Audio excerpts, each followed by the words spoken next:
From Columbia, in high definition, this is WIS News 10 Awareness. Thank you for joining us for Awareness. I'm your host, Megan Norman. Last year, in 2013, more than 200,000 women were diagnosed with breast cancer nationwide. An estimated 40,000 women died. According to the American Cancer Society, only lung cancer accounts for more cancer deaths in women. But an encouraging fact, there are close to 3 million breast cancer survivors. Our first guests this morning are Paula Glass and her husband, Rich. Paula has been fighting breast cancer since April. Thank you both for joining us this morning. Thanks for having us. Now, when were you first diagnosed and how did you deal with that diagnosis? I was first diagnosed the first part of April. We had just moved here, only had lived in Columbia for about 10 months.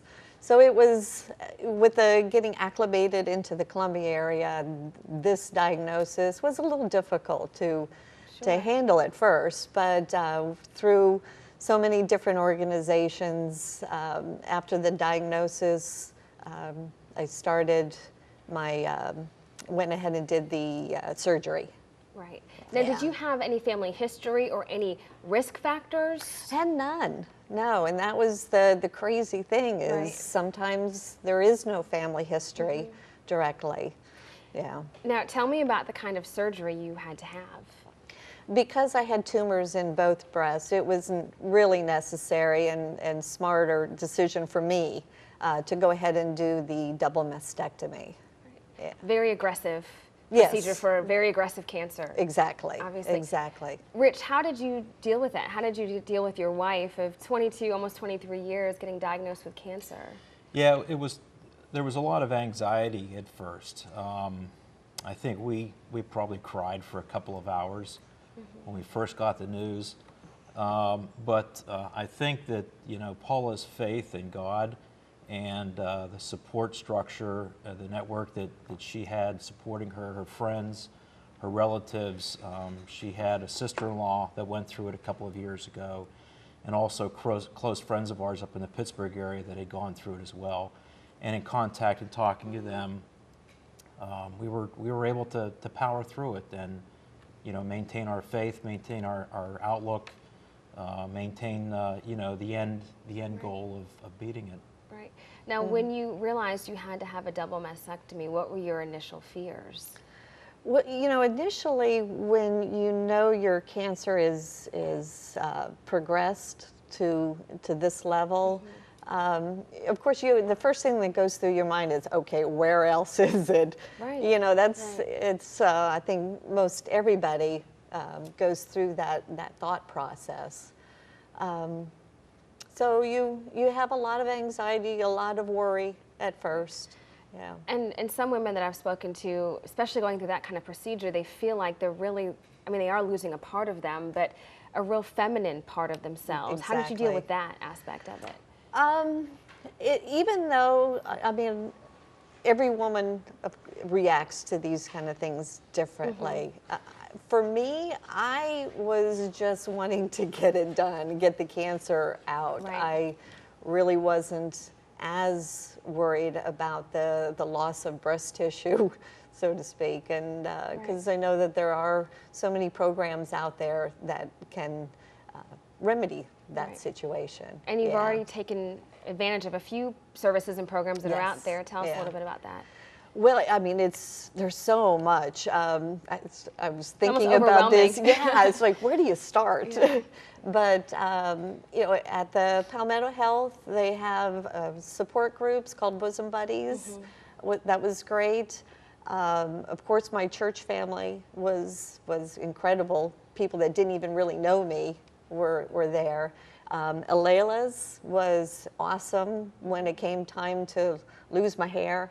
Then I got my wigs there and the breast prosthetics and everything. Yeah. All the accessories all that the you would need. Yeah. If you feel comfortable. Yeah. Did that help with it makes you grounded in your new normal. You're not the same. Yeah. So this helps you adapt to that new normal, and you feel a little bit more whole, so to speak. Yeah. Even though you have your own self. You're grounded you have your control, but at the same time, the outward appearance can seem somewhat normal. Right, absolutely. Yeah. Now, where are you with your treatment process? Well, I've done the 4 months of chemo, so that's done. Hair's starting to come back. And now I'm into radiation and only have 10 more treatments left. That is great. Yeah. Absolutely great news. Yeah. Now, what advice do you two have as a couple for others who are going through this process? You want to? I guess I would say reach out. You're not. There's so many bonds and so many great people that you meet in the process that help you along and give you that extra boost or strength that you may need. And it's not a sign of weakness to ask for help or to reach out, but I would highly recommend it.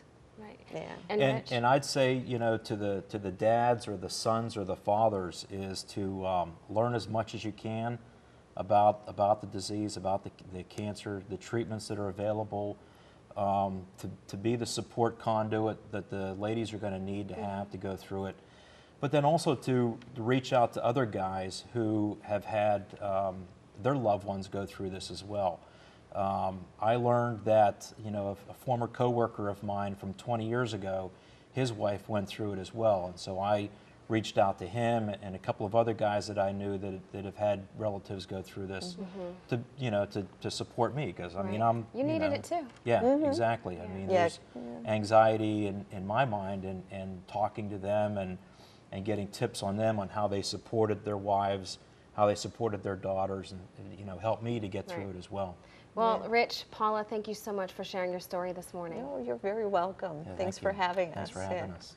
Still to come on Awareness, a Columbia boutique that travels statewide to make sure patients and survivors are covered and supported during and after treatment.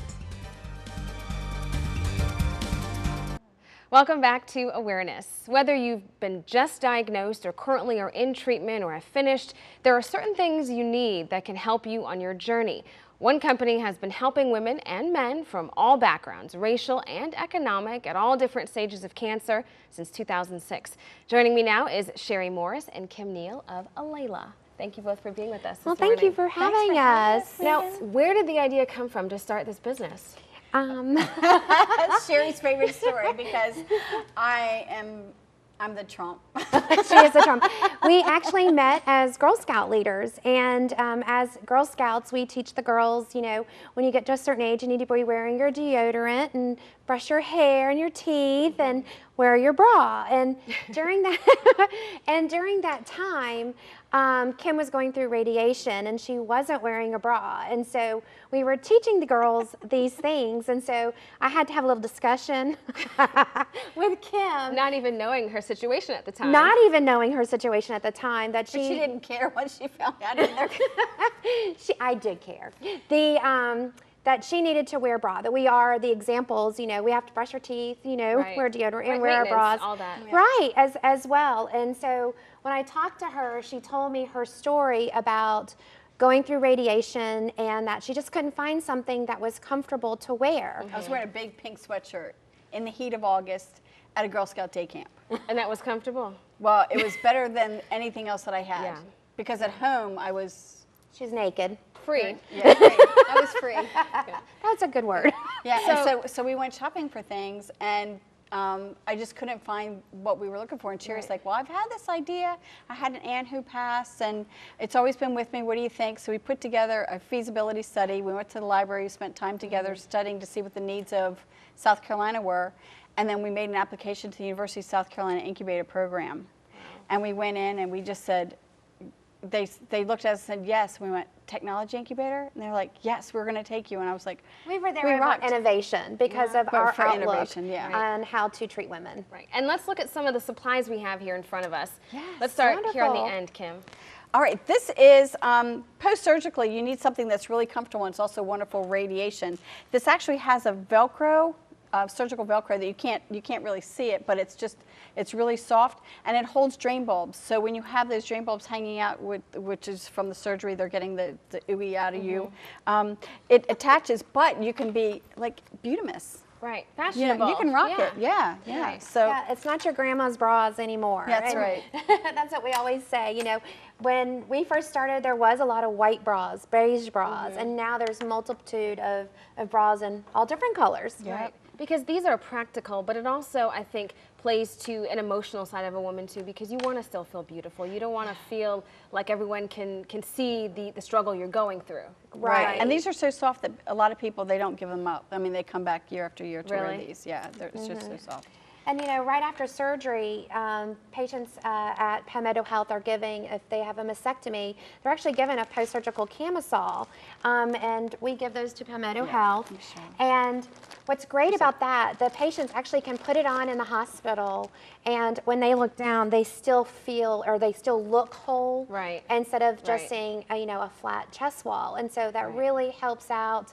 You know, a lot of times as women, we worry about what people think when they walk in to see us at the hospital or when they come and see us at home when we're recovering. You know, they're looking going, oh, what side was it? Or, you know, and so this way it just And it keeps comes them with looking poofs, whole. so you can like put something over where the bandage was, just so that Right. you know, you have it all together. It's got a place to hold the drain bulbs as well. And then when you get better, you use the drain pouches to carry your money when you go to your trip to Europe.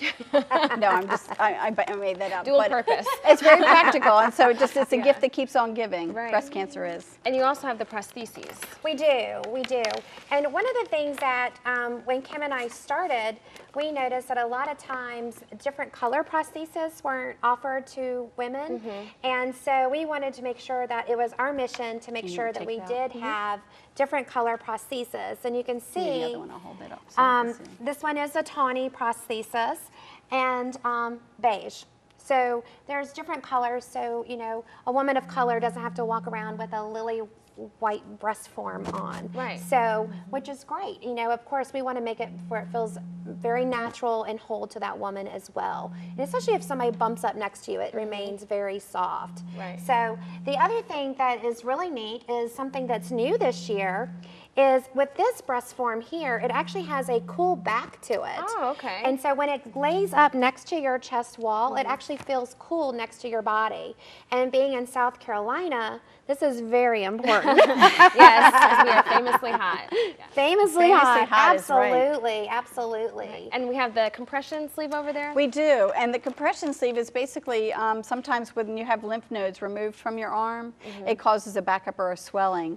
You go and get diagnosed with the lymphedema with a therapist or your surgeon. And then you wear the arm sleeves, but the arm sleeves typically were that beige that we were talking about, Right. This is and so we fun. wanted to show that this is fun. We Right. got colors, we got Right. tie-dye, and if anybody's a Carolina fan, we can, or Clemson, we can Clemson, get yeah. purple, we can get orange, we can get, you know, garnet black. Well, and let's talk about cost and coverage, because I'm sure people are looking at these things saying this would be great to have, but can I even afford this?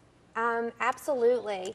It's actually one of our missions. Kim and I, when we first started, you know, we talked about being Girl Scout leaders. Women would come in to see us, and they were either underinsured or uninsured. And, you know, when a woman comes in and they're feeling down and their shoulders are sunken, you know, you want them to leave with their head up and their shoulders back. And so whether they had insurance or not, we made sure that they got what they needed.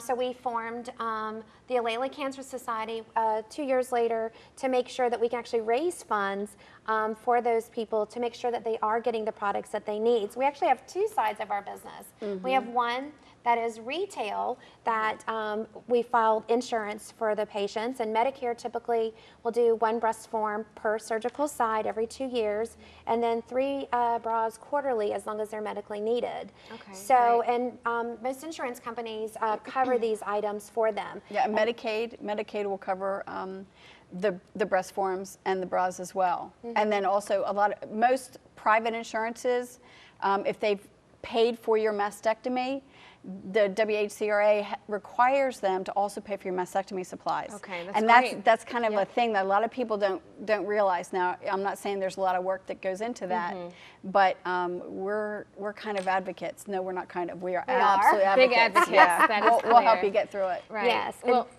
Share. So, I'm sorry. No. So with the Alala Cancer Society, you know, we want people to know that even if they do have insurance and, you know, and they do need things and they have the exorbitant, you know, deductibles, the $5,000 deductible, they can still come and see us and get the things that they need. Right, because these services are so very important. So Sherry, Kim, thank you so much for being with us. Thank you for having us. When awareness returns, dealing with the emotional and physical effects of treatment. You feel like it takes away your womanhood a bit. And at first it was very difficult to look in the mirror. One woman's journey towards survival and how a very special team is helping her and so many others feel beautiful and look as natural as possible. Welcome back to Awareness. In June, DEBORAH LENDRIM retired as a school teacher after 33 years. She looked forward to her newly found time off with her husband. But by the end of the summer, she got devastating news: breast cancer. The disease has taken her hair, but not her spirit to fight. And now she's fighting back in style. Anger, fear, a path you didn't want to cross, but you knew you had to. DEBORAH LENDRIM was forced to accept the diagnosis after her husband found the lump. I have to admit, I'm not one that does the breast self-exams monthly like all women should, and I think my story indicates how important that is because it still did not show in the mammogram. An ultrasound found the tumor and 3 affected lymph nodes. DEBORAH had the biopsies and began chemotherapy. She immediately felt the effects. Don't consider myself a vain person, but it's very difficult to lose your hair. It happened about 10 days after her first chemo treatment. The Monday morning I woke up and combed it and it was in the comb, and then Tuesday there was more, and Wednesday I couldn't comb it anymore. I had to get my husband to comb it. DEBORAH knew this was a side effect, so she had her head shaved. Then she went wig shopping. We came to Natural Wigs, and Leslie knows how to match a wig to a person's face. I have women who have lupus. I have women who have alopecia. I have women who are in the first stages of alopecia. I have women who are about to go through cancer. Leslie has alopecia. She lost all of her body hair when she was in high school. Now she uses her condition to help women like DEBORAH. The first thing I tell them is, I don't have any hair. It brings a sense of comfort to those who have a hard time looking in the mirror. That is beautiful. The color's right, it fits you perfectly, and it looks natural. DEBORAH gets her husband Cam's approval and now has another new wig. It's just one part of the process. Every little bit helps. I'm a person who likes things sort of laid out. I like to know what's going to happen here and next and next. Can't be that anymore. You just take one day at a time and you do what needs to be done and you manage the best you can do. While losing hair is a sign of the struggle, for most women, hair grows back. But for Leslie Simpkins, that is not the case. Leslie is the owner of Natural Wigs, and Argentina PEREZ is a consultant at the shop. Thank you, ladies, for being with us this morning. Thank you for having us. Now, Leslie, how did you work through your alopecia? Well, it was a struggle, but with friends and family, and I had one cousin in particular. She would take me to different places, to Atlanta, North Carolina, Jennifer, to look for wigs, and we found one wig in Sumter, and I'm like, that one wig, it was blonde, we had to get my color, but that one wig made it all worthwhile. And from then on, I was like, let me see if I can help other people. You just helped me. Right. Let me see if I can help other people. And that's what I did. Did you learn to find beauty with or without hair? Yes, I learned to find, I got that confidence. It's like, it's once you get that confidence, it hits you, and it's like, okay, regardless if I have a wig on or not, I'm still me, and I think it's going to change that. And Argentina, how do you help some of the clients deal with this transition? Well, my mom is dealing with it now. My mother has alopecia. And so I think when they come in and they see somebody that's suffering from it or somebody that knows someone, they feel a lot more comfortable. Like when Leslie shows them a picture of her hair or lack thereof, they're shocked. They're like, oh my goodness, but it brings the guard down. Right, and they they feel relate more to each comfortable, other. and they open up more. Now, Leslie, November 16th, a big event coming up. You want to give back to the community and help those who do not have hair. Yes, what I want to do is I want to give away Year before last, I gave away 223 wigs. This year, I want to do it big. I want to at least give away 300 wigs to women who are just like me. Or who have cancer, who are losing their hair. Who've lost their hair, who are just with hair loss, who are just like me. And I want to give it back. And I don't just want to give them a wig. I want to give them something that looks like it's their hair. Right. And that's what I'm going to do. I'm looking for women starting yesterday to the 30th of the month, and I want them to call the store at 803-772-1600, or email us at naturalwigs@yahoo.com, and let us know and that you'll help style the wigs, you'll help give them the wigs, and then there's a fashion show where they can actually show off their new look. Absolutely, they're going to come to our event. And in the middle of the event, we're going to give them their wigs that they chose throughout this month. And they're going to walk, strut their stuff down that stage and take it home with them. Right. Yeah, we're looking for children as well. We're working with a little girl now, age 4. And so it's not just for women, also children are affected, unfortunately. Right, so you can customize the wigs. Exactly. We'll cut them, we'll style them, we'll do everything for them. And the women have to be, or children have to be experiencing hair loss. You said between 25 and 100%. And we will have the contact information on our Awareness Facebook page if you want to get in touch with Leslie and get a free wig. Get a free wig. Thank you, ladies, for being with us this morning. Thank you for having us. We'll be right back with a final thought. If you find yourself in the fight for your life, know that there are support systems to help you through the process. Whether you need a wig or a post-surgery camisole or just someone to talk to, there are resources to help. There are a host of cancer survivor support groups, including Sisters Network, and the American Cancer Society has a 24/7 hotline. We'd like to thank all of our guests this morning. Until next time, I'm Megan Norman. This is Awareness.